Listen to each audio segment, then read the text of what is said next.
අපි හිතමු කර්මයෙන් යම් කිසි දෙයක් අපි හිතමු තව අවුරුදු 4කින් කෙනෙක් මරණයට පාත්‍ර වෙනවයි කියලා. එතකොට මං හිතන්නේ මේ බුදුහාමුදුරුවෝ වුණත් ඉවරලා උපදෙස් දෙන්නේ සම්පූර්ණයෙන්ම පුණ්‍ය කර්ම කරන්න කියලා.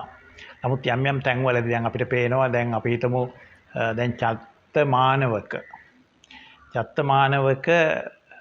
බුදුහාමුදුරුවෝ හම්බෙන්න එනවා ඉවරලා දැන් බුදුහාමුදුරුවෝ දකිනවා දැන් කැලේ මැද්දේ යනකොට ඊගාවට හොරු ගහලා මරනවා කියලා. නමුත් යන්න එපා කියලා කියන්නේ. ඒ වෙනුවට යෝවද තම්පව ගාථා ටික උගන්වනවා. මේක කියගෙන යන්න කියලා. මරණින් මතු සුගතියට යාම සඳහා.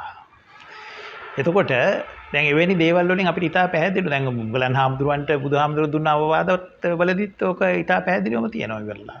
මේක ඉවරලා මෙතන ගුටි කාලා මැරෙන්න ඕනේ. මේ පිරිනවන් පාන්න ඕනේ කියලා. ඇට කුඩු වෙනකන් මේ ප්‍රහාරයට ලක් වෙන්න ඕනේ කියලා.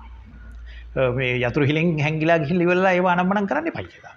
එතකොට එතෙන්දී හිතා පැහැදිලිවම මේ කර්ම විපාකවල ස්වභාවය බුදුහාමුදුරුවෝ ඉන්ඩිකේට් කරලා තියෙනවා. ඉතින් ඒකම තමයි මට කියන්න වෙන්නේ. දැන් මේක දැනගැනීමෙන් ප්‍රතිඵලයක් තියෙනවා. මේක වෙනස් කරන්න බැරි නම්.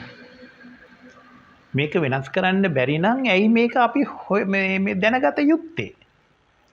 එතකොට එතෙන්දී කයිරෝ කියනවා ඉතා පැහැදිලිවම කයිරෝගෙන් අහනවා මේ වෙනස් කළ හැකිද? අපි හිතමු ඉවරලා යම් ඩෙඩ්ලි ඉන්සිඩන්ට් එකක් මේ වෙනස් කළ හැකිද? කිව්වහම කයිරෝ ඒකට දෙන උත්තරය තමයි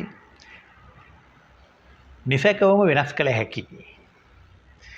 නමුත් ඒකට තව කෑල්ලක් එකතු කරනවා කයිරෝ. නිසැකවම වෙනස් කරගන්නේ නැත.